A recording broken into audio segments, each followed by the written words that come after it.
member of Cloud9. Thank you very much, guys. And I'm standing with Meteos, who just had a pretty good Lee Sin game against CLG. How did you feel coming into that game, having to recover from the loss earlier today?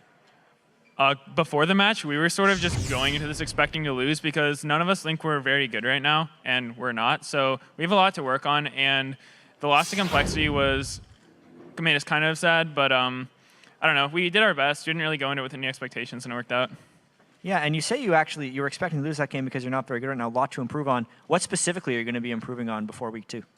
I think a lot of it is just the fact that we didn't play with High for a while, so we're sort of getting reused to that.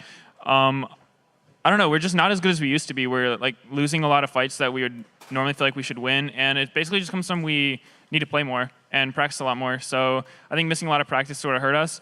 But as the weeks go on, we're going to really buckle down, try our hardest, and hopefully get better.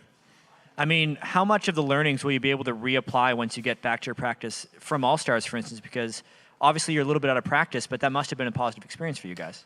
All-Stars was definitely a positive experience. We scrimmed SKT a ton, and I think we learned a lot from playing them.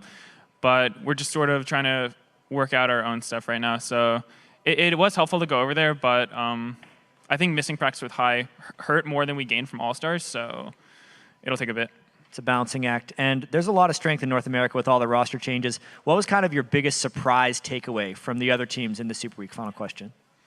I don't know if I was surprised with Super Week. I sort of expected every team to be really good this split. And it's pretty exciting for me seeing that all these other teams are getting so good because it just means there's a lot more competition in NA. Maybe we'll have a better showing at Worlds this year. It's like when we're not the top team, it's a lot easier to learn. When you're at #1, it's really hard to keep getting ahead. It's easier for the other teams to catch up. So I sort of like not being #1 because it's more motivation for us to get better, and it shows that we have a lot to improve on. All right, thank you very much, Meteos. And at 2-2, you guys can be chasing the top seed, at least for a little while. Let's send it back to the guys on the desk to close out the day.